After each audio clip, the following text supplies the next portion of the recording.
نحمده ونصلي على رسوله الكريم اما بعد اعوذ بالله من الشیطان الرجیم بسم اللہ الرحمن الرحیم۔ مجھے یہاں آ کر بے پناہ خوشی ہوئی۔ ایک تو یہ نام ہی بہت بڑا ہے، ارقم کے نام سے وابستہ ہے۔ ارقم وہ جگہ ہے جہاں اسلام کی پنیری اگائی گئی۔ ارقم بن ارقم کا گھر جو تھا، جو نئے لوگ ایمان لاتے تو مکہ میں وہاں ان کی تربیت کا بندوبست کیا جاتا، اور وہی لوگ تھے جو اتنے بڑے اسلامی انقلاب کے بانی بنے، اور پوری دنیا میں جنہوں نے حکمت و دانائی اور سچائی اور بزرگی اور ایمان کے ڈنکے بجائے دی۔ یہ بات میں نے آج یہاں محسوس کی آ کر کہ یہاں کی جو انتظامیہ ہے، یا جہاں کے جو اساتذہ ہیں، ان کی اپروچ درست سائٹ پر ہے۔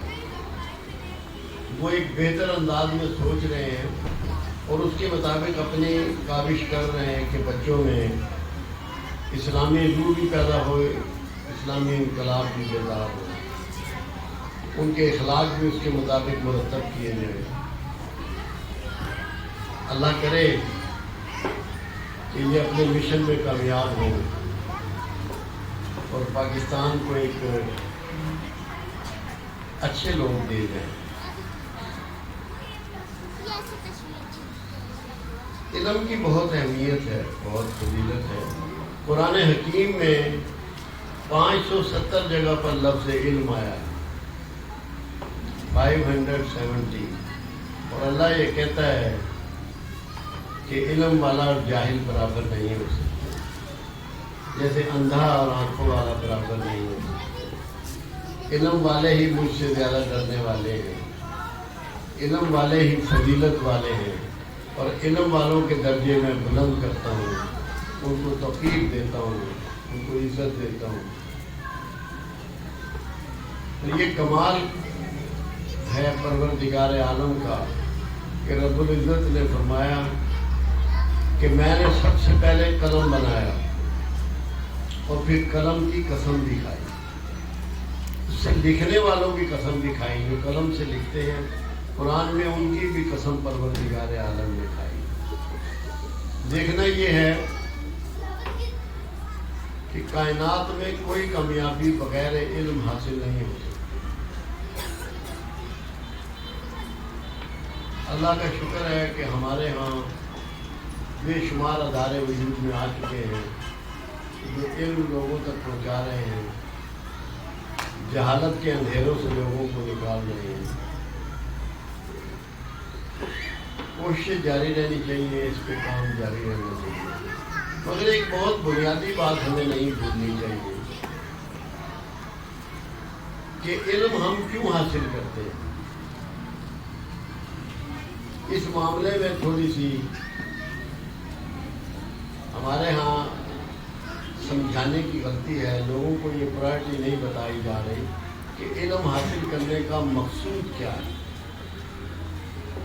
علم بہتر انسان بننے کے لیے حاصل کیا جاتا ہے، ایک بااخلاق اور باعمل انسان کا روپ دھارنے کے لیے علم حاصل کیا جاتا ہے۔ علم اچھا مسلمان بننے کے لیے حاصل کیا جاتا ہے۔ انسان کے بعد ہم بہترین مسلمان بننے کی صحیح کرتے ہیں، اس کے لیے علم حاصل کیا جاتا ہے۔ اچھے کام کرنے کے لیے، اچھے کام سیکھنے کے لیے، اچھائیاں پھیلانے کے لیے، لوگوں کے معاشرے کے دکھ دور کرنے کے لیے علم حاصل کیا جاتا ہے۔ آج جتنی ایجادات انسان نے کی ہیں، جاہلوں نے کوئی چیز ایجاد نہیں کی، چاہے وہ بیماریوں کو دور کرنے کے طریقے ہوں، سفر کو آسان کرنے کے طریقے ہوں، آپ کی زندگی کو آسان کرنے کے طریقے ہوں، سب باوجہ علم انسان تک پہنچے۔ تو علم حاصل کرنا ہے پازیٹیوٹی کے لیے، مثبت سوچ کے لیے، مثبت رویوں کے لیے، اچھا انسان بننے کے لیے، اچھا مسلمان بننے کے لیے، اچھا پاکستانی بننے کے لیے، یہ ساری چیزیں آپ کو علم دیتا ہے۔ اس کے بعد کچھ فقدان ایک ایسا آ گیا، جب ہم لوگ جوان تھے اور ہم لوگ پڑھتے تھے تو اس وقت جتنے بھی رسل و رسائل تھے ان میں تعلیم و تربیت کی بات ہوتی تھی۔ اب جب بھی آپ کوئی چیز دیکھتے ہیں تو صرف تعلیم کی بات ہوتی ہے، تربیت ایسا لگتا ہے کہ بیچ میں سے کہیں اڑ گئی ہے، تربیت کی بات نہیں ہوتی، جبکہ تعلیم بغیر تربیت آپ کو برائیوں کی طرف بھی لے جاتی ہے، آپ علم کے ناجائز فائدے بھی اٹھانا شروع کر دیتے ہیں، دھوکہ دہی بھی سیکھتے ہیں، اور اگر تربیت ساتھ ہو تو کوئی وجہ نہیں کہ آپ کی نسل اچھے کاموں کے لیے تیار ہو۔ میں اس کو بہت مختصر الفاظ میں دوستوں کو کہا کرتا ہوں کہ قرآن علم ہے، قرآن علم ہے، رسول اللہ صلی اللہ علیہ وسلم تربیت ہے۔ قرآن کو ڈیمانسٹریٹ کیا، پیش کیا، کر کے دکھایا رسول اللہ صلی اللہ علیہ وسلم نے۔ عائشہ صدیقہ رضی اللہ تعالیٰ عنہ سے پوچھا گیا کہ ام المومنین رسول اللہ کے اسوا کیسے تھے، اخلاق کیسے تھے؟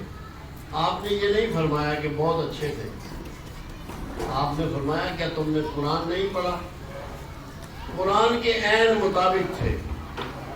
تو تربیت جو ہے اگر یہ نکال دیں گے آپ کا علم آپ کو کچھ بھی نہیں دے گا، چند سکے حاصل کر لیں گے، اس سے تنخواہ مل جائے گی، نوکری مل جائے گی، معاش بہتر ہو جائے گا، مگر علم کیونکہ نور ہے، اللہ نے علم کو نور کہا، تو نور کو چند سکوں کے لیے کیا حاصل کرنا ہے؟ اچھا انسان بننے کے لیے، انسانیت کے ساتھ کندھا جوڑنے کے لیے، لوگوں کے دکھوں کے دور کرنے کے لیے مختلف علوم سیکھنے ہیں، اور بغیر علم کچھ بھی نہیں ہو سکتا۔ ایک شخص کو ہم ڈرائیونگ کی تعلیم دے دیں اور ڈرائیونگ کی پریکٹس نہ کروائیں تو وہ کیا حادثات سے بچ جائے گا؟ وہ تو حادثات کا شکار ہو جائے گا۔ یہ تربیت بہت ضروری ہے، اور آپ کے ادارے میں آ کے میں نے یہ محسوس کیا کہ آپ اس چیز سے آگاہ ہیں کہ تعلیم کے ساتھ تربیت ضروری ہے۔ ایک چیز ہمارے ادارے اور ہمارے لوگ بھول جاتے ہیں، وہ فزیکل فٹنس ہے، صحت۔ اچھے سکول جو ہیں وہ اپنے اسٹوڈنٹ جو ہیں ان کی صحت کا خاص طور پر خیال رکھتے ہیں، ان کو صفائی کا عادی بناتے ہیں، ڈسپلن کا عادی بناتے ہیں، ان کی اپنی ذاتی صفائی، ان کے دانت ہوں، ان کے جوتے ہوں، ان کے کپڑے ہوں، اس کا اہتمام کرتے ہیں، اور پھر ان کو سکھاتے ہیں کھانا کھانے سے بھی پہلے ہاتھ دھونے ہیں، کھانا کھانے کے بعد بھی ہاتھ دھونے ہیں، اپنے برتنوں کو بھی خود صاف کرنا ہے۔ اگر آپ جائیں کیڈٹ کالج وغیرہ میں، وہاں یہ چیزیں آپ کو دیکھنے کو ملتی ہیں۔ تو آپ لوگ کیونکہ بالکل ابھی چھوٹی کلاسز میں ہیں، ابھی سے بچوں کو یہ پریکٹس کرائیں، ان کے والدین کے ساتھ رابطہ رکھیں کہ ان کی صحتیں خراب نہیں ہونی چاہیے، کیونکہ آج کل جو کچھ بچے باہر استعمال کرتے ہیں تقریباً 99% بچوں کے گلے خراب رہتے ہیں، جس کی وجہ سے ان کو بہت سی اینٹی بایوٹک استعمال کرنی پڑتی ہے، جس سے وہ کمزور ہوتے چلے جاتے ہیں، ان کا لیور فنکشن متاثر ہوتا ہے، گردے متاثر ہوتے ہیں۔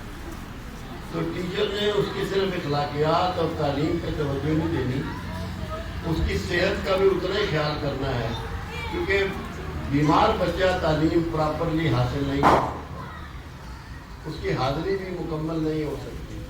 اس لیے توجہ کرنی ہے کہ اس کی ہیلتھ کو بھی کیئر کرنی ہے۔ دنیا میں جتنے عظیم لوگ ہوئے، ان کی مائیں عظیم ہوئی ہیں، عظیم ماؤں کے بیٹے ہی عظیم ہوئے ہیں۔ تو آپ لوگوں نے جہاں بچوں کو تعلیم دینی ہے، ماؤں سے رابطہ کر کے انہیں بھی موٹیویٹ کرنا ہے کہ وہ اپنی گرومنگ کریں، اپنے قد کو بڑھائیں، اپنے علم کو بڑھائیں، تاکہ ایک ان کی اولاد بڑے لوگوں میں شمار ہو سکے۔ عظیم ماں ہی عظیم بیٹوں کو جنم دیتی ہیں اور ان کو تربیت دیتی ہیں۔ اس کے علاوہ اور جتنے عظیم لوگ ہوئے ہیں وہ ہوئے ہیں جن کے ٹیچر جو ہیں وہ عظیم تھے، وہ محنتی تھے، وہ جستجو کرتے تھے۔ ہمیں اپنا بچپن یاد ہے، ہمارے زمانے میں تو لوگ ٹیوشن وغیرہ نہیں کرتے تھے۔ جو ٹیچر ہمیں اسکولوں میں پڑھایا کرتے تھے وہی اپنے گھروں میں بھی بلا کے بچوں کو تو سبق یاد کرایا کرتے تھے اور پوری توجہ دیتے تھے، پوری محنت کرتے تھے، جستجو کرتے تھے، بچوں کو آن کرتے تھے، اس کو اپنی عزت اور اپنا وقار سمجھتے تھے کہ بچے کو ہم نے پوری طرح تیار کرنا ہے، اس کو محنت کرانی ہے۔ تو استادوں کی بھی آپ نے مانیٹرنگ کرنی ہے، وہ میل ہو یا فیمیل ہو، کہ وہ بچوں پہ کتنی توجہ دے رہے ہیں یا اپنی سکل کتنی بڑھا رہے ہیں۔ ہر ٹیچر کو اپنی سکل میں اضافے کا بندوبست کرنا چاہیے۔ اگر کوئی ایم اے ہے تو اور ایم اے کرے، اگر ڈبل ایم اے ہے تو پی ایچ ڈی کرے۔ جتنی ٹیچر کی سکل بڑھے گی بچوں کی پرفارمنس بہتر ہوگی، اسکول کی پرفارمنس بہتر ہوگی۔ یہ بہت ضروری ہے کہ ٹیچروں کو بھی آپ مانیٹر کریں گے تاکہ وہ بہتر نتائج آپ کو دے سکیں۔ یہ کوئی کامیابی نہیں ہے میرے اسکول کا اتنے پرسنٹ رزلٹ ہو گیا، دیکھنا یہ ہے کہ آپ تیار کیا کر رہے ہیں، آپ کی نرسری کا حال کیا ہے، کیونکہ نام آپ کا بہت بڑا ہے، دار ارقم نام آپ نے رکھا ہوا ہے، یہ بہت بڑا نام ہے۔ جو انقلاب عرب میں آیا اخلاقی طور پہ، اس کی بنیاد ارقم میں ہی رکھی گئی، وہیں سے وہ پنیری جو ہے وہ کداور درخت بنی۔ تو آپ جو آج پنیری لگا رہے ہیں یہ کداور درخت بن سکتا ہے اگر اس کی ایسے ہی نگہداشت کریں جیسے کہ پیغمبر اپنی امت کی کرتا ہے۔ جتنے پیغمبر ہوئے ہیں کم و بیش 1,24,000، سارے ٹیچر ہیں، سارے استاد ہیں۔ اور آپ یاد رکھیں، ایک بہت خوبصورت بات میں آپ سے کرتا ہوں جس کی اشد ضرورت ہے استادوں کو بھی اور والدین کو بھی۔ زین العابدین، امام زین العابدین سے کسی شخص نے کہا کہ اے امام مجھے اجازت دیجیے، میں تبلیغ کا کام کرنا چاہتا ہوں، میں مبلغ بننا چاہتا ہوں، تبلیغ کرنا چاہتا ہوں۔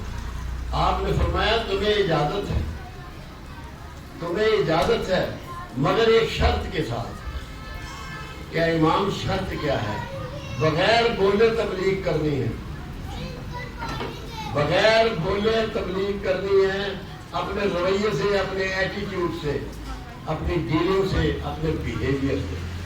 تو جتنے بھی آپ کے استاد ہیں یا جو آپ کی انتظامیہ ہے، اپنے ٹیچر کو یہ بات بتائیں کہ انہوں نے بچوں کے لیے مثال بننا ہے۔ جتنی اچھی مثال آپ کے ٹیچر بنیں گے یا ٹیچرز بنیں گی، اتنے اعلیٰ تربیت آپ کے بچوں کو حاصل ہوگی اور انتہائی کامیاب ہوں گے۔ اللہ آپ کا میرا حامی و ناصر۔